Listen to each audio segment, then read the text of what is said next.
आइए सुनते हैं प्रेमचंद की कहानी नशा। ईश्वरी एक बड़े जमींदार का लड़का था और मैं एक गरीब क्लर्क का, जिसके पास मेहनत मजूरी के सिवा और कोई जायदाद न थी। हम दोनों में परस्पर बहसें होती रहती थी। मैं जमींदारी की बुराई करता, उन्हें हिंसक पशु और खून चूसने वाली जोंक और वृक्षों की चोटी पर फूलने वाला बंझा कहता।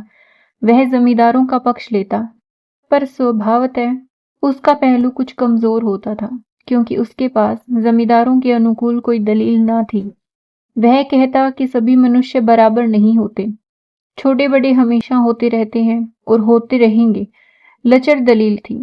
किसी मानुषीय या नैतिक नियम से इस व्यवस्था का औचित्य सिद्ध करना कठिन था। मैं इस वाद विवाद की गर्मी गर्मी में अक्सर तेज हो जाता और लगने वाली बात कह जाता, लेकिन ईश्वरी हारकर भी मुस्कुराता रहता था। मैंने उसे कभी गर्म होते नहीं देखा। शायद इसका कारण यह था कि वह अपने पक्ष की कमजोरी समझता था। नौकरों से वह सीधे मुंह बात नहीं करता था।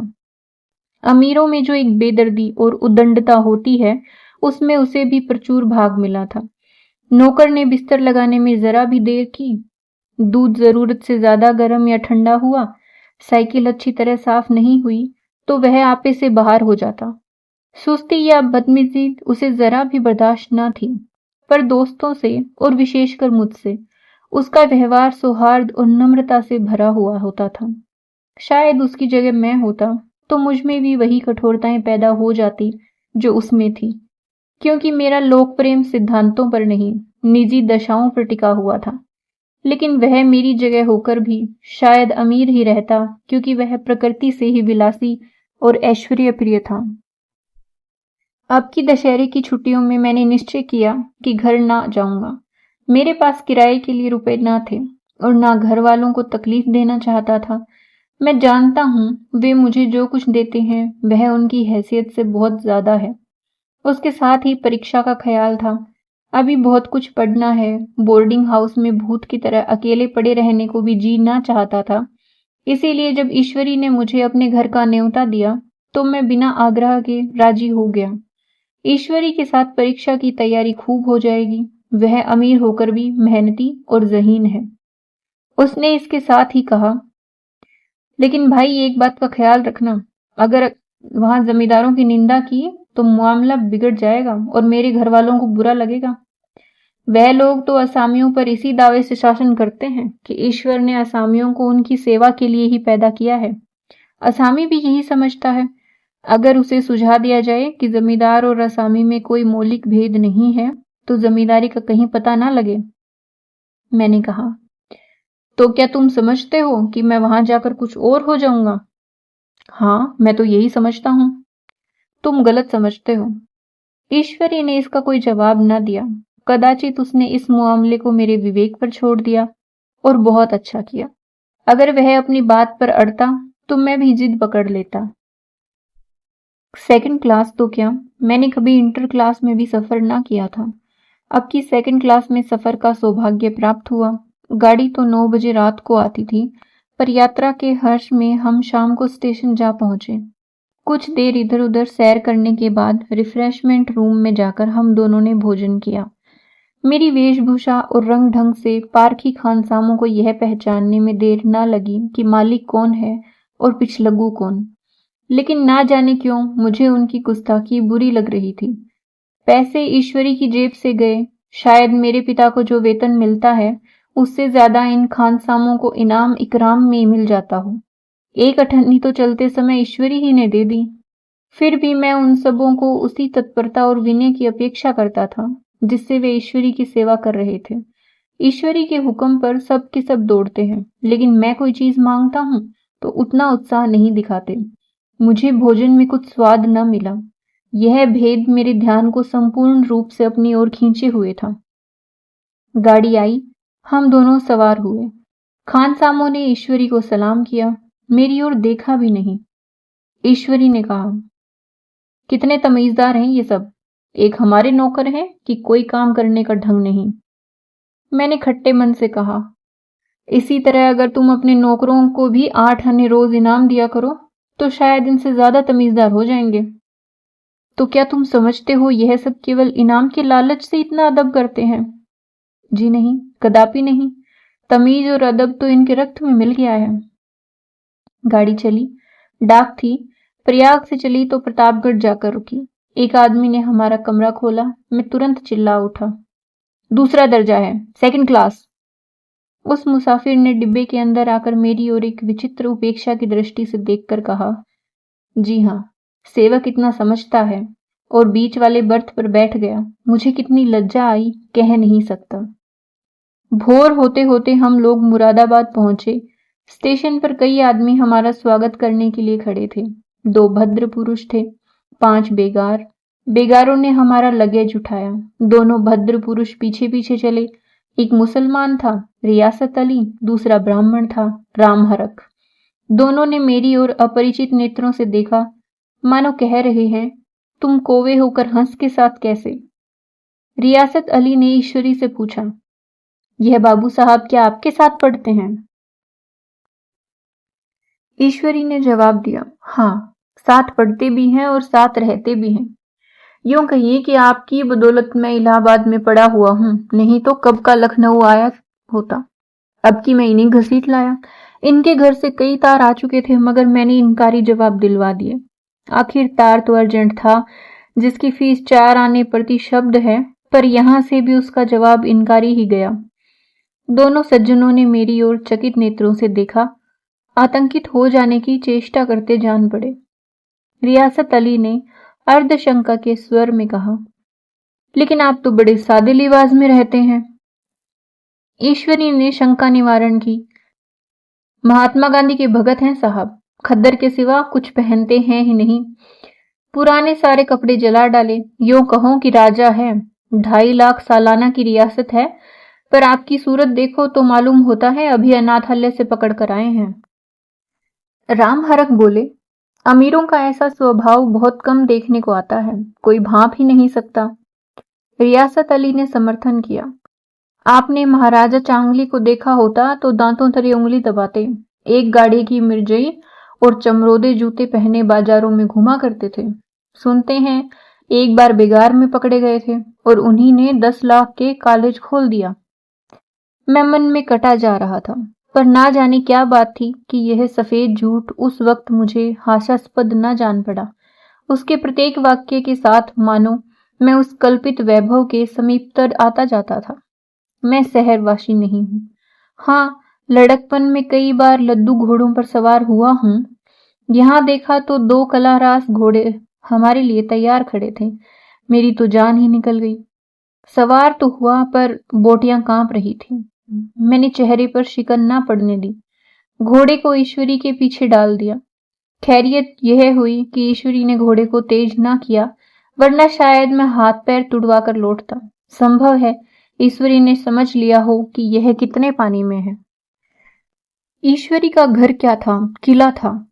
इमामबाड़े का सफाटक, द्वार पर पहरेदार टहलता हुआ, नौकरों का कोई हिसाब नहीं। एक हाथी बंधा हुआ। ईश्वरी ने अपने पिता, चाचा, ताऊ आदि सबसे मेरा परिचय करवाया, और उसी अतिशयोक्ति के साथ ऐसी हवा बांधी कि कुछ न पूछिए। नौकर चाकर ही नहीं, घर के लोग भी मेरा सम्मान करने लगे। देहात के जमींदार, लाखों का मुनाफा, मगर पुलिस कांस्टेबल को अफसर समझने वाले। कई महाशय तो मुझे हुजूर हुजूर कहने लगे। जब जरा एकांत हुआ तो मैंने ईश्वरी से कहा, तुम तो बड़े शैतान हो यार, मेरी मिट्टी क्यों पलीद करवा रहे हो? ईश्वरी ने दृढ़ मुस्कान के साथ कहा, इन गधों के सामने यही चाल जरूरी थी, वरना सीधे मुंह बोलते भी नहीं। जरा देर के बाद नाई हमारे पांव दबाने आया। कुंवर लोग स्टेशन से आए हैं, थक गए होंगे। ईश्वरी ने मेरी ओर इशारा करके कहा, पहले कुंवर साहब के पांव दबा। मैं चारपाई पर लेटा हुआ था। मेरे जीवन में शायद ही कभी ऐसा हुआ हो कि किसी ने मेरे पांव दबाए हों। मैं इसे अमीरों की चोंचले, रईसों का गधापन और बड़े आदमियों की मुटरमर्दी समझता था, और जाने क्या क्या कहकर ईश्वरी का परिहास किया करता था। और आज मैं पोतड़ों का रईस बनने का स्वांग भर रहा हूं। इतने में 10 बज गए। पुरानी सभ्यता के लोग थे। नई रोशनी अभी केवल पहाड़ की चोटी तक पहुंच पाई थी। अंदर से भोजन का बुलावा आया। हम स्नान करने चले। मैं हमेशा अपनी धोती खुद छांट लिया करता हूँ, मगर यहाँ मैंने ईश्वरी की ही भांति अपनी धोती भी छोड़ दी। अपने हाथों अपनी धोती छांटते शर्म आ रही थी। अंदर भोजन करने चले। हॉस्टल में जूते पहले मेज पर जा डटते थे, यहाँ पांव धोना आवश्यक था। कहार पानी लिए खड़ा था। ईश्वरी ने पांव बढ़ा दिए। कहार ने उसके पांव धोए। मैंने भी पांव बढ़ा दिए। कहार ने मेरे भी पांव धोए। मेरा वह विचार न जाने कहाँ चला गया था। सोचा था वहां देहात में एकाग्र होकर खूब पढ़ेंगे, पर यहाँ सारा दिन सैर सपाटे में कट जाता था। कहीं नदी में मैं बजरे पर सैर कर रहे थे, कहीं मछलियों या चिड़ियों का शिकार खेल रहे हैं, कहीं पहलवानों की कुश्ती देख रहे हैं, कहीं शतरंज पर जमे हैं। ईश्वरी खूब अंडे मंगवाता और कमरे में स्टोव पर ऑमलेट बनते। नौकरों का एक जत्था हमेशा घेरे रहता। अपने हाथ पांव हिलाने की कोई जरूरत नहीं, केवल जबान हिलाना काफी था। नहाने बैठो तो आदमी नहलाने के लिए हाजिर, लेटो तो आदमी पंखा झलने को खड़े। मैं महात्मा गांधी का कुंवर चेला मशहूर था। भीतर से बाहर तक मेरी धाक थी। नाश्ते में जरा भी देर न होने पाए, कहीं कुंवर साहब नाराज न हो जाए। बिछावन ठीक समय पर लग जाए। कुंवर साहब के सोने का समय आ गया। मैं ईश्वरी से भी ज्यादा नाजुक दिमाग बन गया था, या बनने पर मजबूर किया गया था। ईश्वरी अपने हाथ से बिस्तर बिछा ले, लेकिन कुंवर मेहमान अपने हाथों से कैसे अपना बिछावन बिछा सकते हैं? उनकी महानता में बट्टा लग जाएगा। एक दिन सचमुच यही बात हो गई। ईश्वरी घर में था। शायद अपनी माता से कुछ बातचीत करने में देर हो गई। यहाँ 10 बज गए। मेरी आंखें नींद से झपक रही थी, मगर बिस्तर कैसे लगाऊं? कुंवर जो ठहरा। कोई 11:30 बजे मेहरा आया। बड़ा मुंह लगा नौकर था। घर के धंधों में मेरा बिस्तर लगाने की उसे सुधि ही ना रही। अब जो याद आई तो भागा हुआ आया। मैंने ऐसी डांट बताई कि उसे भी याद किया होगा। ईश्वरी मेरी बात सुनकर बाहर निकल आया और बोला, तुमने बहुत अच्छा किया। यह सब हरामखोर इसी व्यवहार के योग्य हैं। इसी तरह ईश्वरी एक दिन एक जगह दावत में गया हुआ था। शाम हो गई, मगर लैंप मेज पर रखा हुआ था। दियसलाई भी थी, लेकिन ईश्वरी खुद कभी लैंप नहीं जलाता था। फिर कुंवर साहब कैसे जलाए? मैं झुंझला रहा था। समाचार पत्र आया, रखा हुआ जी उधर लगा हुआ था, पर लैंप नदारद। दैवयोग से उसी वक्त मुंशी रियासत अली आ निकले। मैं उन्हीं पर उबल पड़ा। ऐसी फटकार बताई कि बेचारा उल्लू हो गया।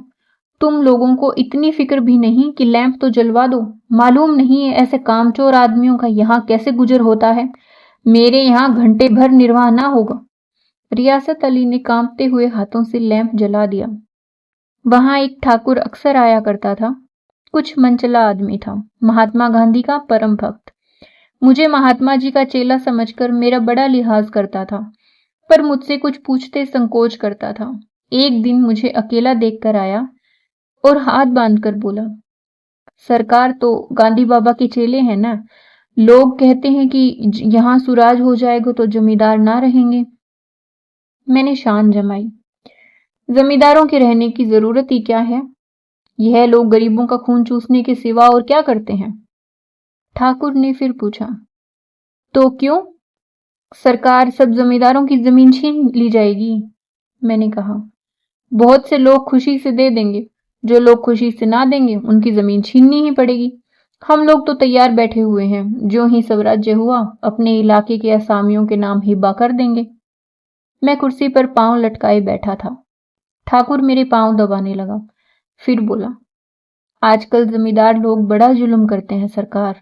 हमें भी हुजूर अपने इलाके में थोड़ी सी जमीन दे दें तो चलकर वहीं आपकी सेवा में रहें। मैंने कहा, अभी तो मेरा कोई अख्तियार नहीं है भाई, लेकिन ज्यों ही अख्तियार मिला मैं सबसे पहले तुम्हें बुलाऊंगा। तुम्हें मोटर ड्राइवर सिखाकर अपना ड्राइवर बना लूंगा। सुना, उस दिन ठाकुर ने खूब भंग पी और अपनी स्त्री को खूब पीटा और गांव के महाजन से लड़ने पर तैयार हो गया। छुट्टी इस तरह तमाम हुई और हम फिर प्रयाग चले। गांव के बहुत से लोग हम लोगों को पहुंचाने आए। ठाकुर तो हमारे साथ स्टेशन तक आया। मैंने भी अपना पार्ट खूब सफाई से खेला और अपनी कुबेरोचित विनय और देवत्व की मोहर हर एक हृदय पर लगा दी। जी तो चाहता था हर एक नौकर को अच्छा इनाम दूं, लेकिन वह सामर्थ्य कहाँ थी। वापसी टिकट था ही, केवल गाड़ी में बैठना था, पर गाड़ी आई तो ठसाठस भरी हुई। दुर्गा पूजा की छुट्टियां भोगकर सभी लोग लौट रहे थे। सेकंड क्लास में तिल रखने की जगह नहीं। इंटर क्लास की हालत उससे भी बदतर। यह आखिरी गाड़ी थी, किसी तरह रुक ना सकते थे। बड़ी मुश्किल से तीसरे दर्जे में जगह मिली। हमारे ऐश्वर्य ने वहां अपना रंग जमा लिया, मगर मुझे उसमें बैठना बुरा लग रहा था। आए थे आराम से लेटे लेटे, जा रहे थे सिकुड़े हुए। पहलू बदलने की भी जगह नहीं थी। कई आदमी पढ़े लिखे भी थे। वे आपस में अंग्रेजी राज्य की तारीफ करते जा रहे थे। एक महाशय बोले, ऐसा न्याय तो किसी राज्य में नहीं देखा। छोटे बड़े सब बराबर। राजा भी किसी पर अन्याय करे तो अदालत उसकी गर्दन दबा देती है। दूसरे सज्जन ने समर्थन किया, अरे साहब, आप खुद बादशाह पर दावा कर सकते हैं, अदालत में बादशाह पर डिग्री हो जाती है। एक आदमी जिसकी पीठ पर गट्ठा बंधा था, कलकत्ते जा रहा था। कहीं गठरी रखने की जगह न मिलती थी। पीठ पर बांधे हुए थे। इससे बेचैन होकर बार बार द्वार पर खड़ा हो जाता। मैं द्वार के पास ही बैठा हुआ था। उसका बार बार आकर मेरे मुंह को अपनी गठरी से रगड़ना मुझे बहुत बुरा लग रहा था। एक तो हवा यूं ही कम थी, दूसरे उस गंवार का आकर मेरे मुंह पर खड़ा हो जाना मानो मेरा गला दबाना था। मैं कुछ देर तक जब्त किए बैठा रहा। एकाएक मुझे क्रोध आ गया। मैंने उसे पकड़कर पीछे ढेल दिया और 2 चमाट जोर जोर से लगाए। उसने आंखें निकालकर कहा, क्यों मारते हो बाबूजी? हमने भी किराया दिया है।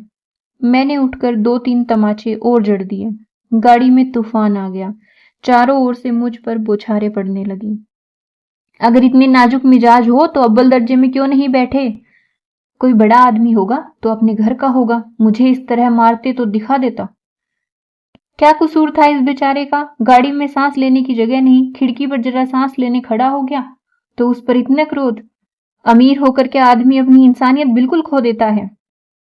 यह भी अंग्रेज राज है जिसका आप बखान कर रहे थे।